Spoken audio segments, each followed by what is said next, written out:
பாருங்கள். இப்போ முருங்கைக்கீரை சூப்பு செய்ய போகிறேன். இதோட தண்டில் தான் சத்து அதிகம், அதனால் தண்டோடு போட்டிருக்கேன். கீரையோடைய தண்டில் தான் சத்து அதிகம்.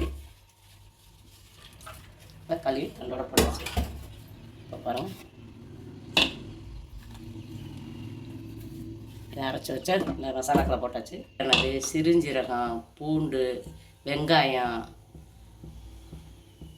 தக்காளி, கொஞ்சம் மஞ்சத்தூள், கொஞ்சோண்டு பட்டை, கிராம்பு, ஏலக்காய்,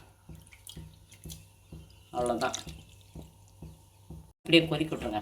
ஒரு 1/4 மணி நேரம் பொடிச்ச பின்னாடி இந்த சூப்பை மேலே பெப்பர் பொடி போட்டு குடித்தா சளி, இருமல் எல்லாம் நீங்கள் உடம்புக்கு ஹெல்த்தியானதும் கூட.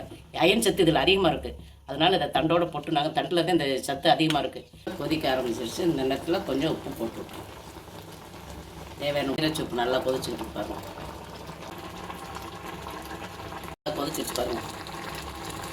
சூப்பு நல்லா கொதிச்சு வச்சு இதை ஃபில்ட்ரு பண்ணி மேலே லேசாக மிளகுத்தூள் தூவி குடித்தா சளி, இருமலுக்கெல்லாம் ரொம்ப நல்லது.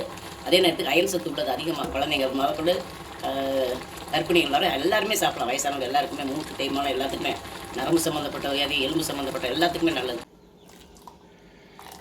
Soup ready. இதில் கொஞ்சம் மிளகுத்தூள் லேசாக தூணும்டா ரெடி. இப்போ ரெடி ஆகிடுச்சு பாருங்கள் முருங்கைக்கீரை சூப்பு. இதை ஊற்றி சாப்பிட்டுக்கலாம்.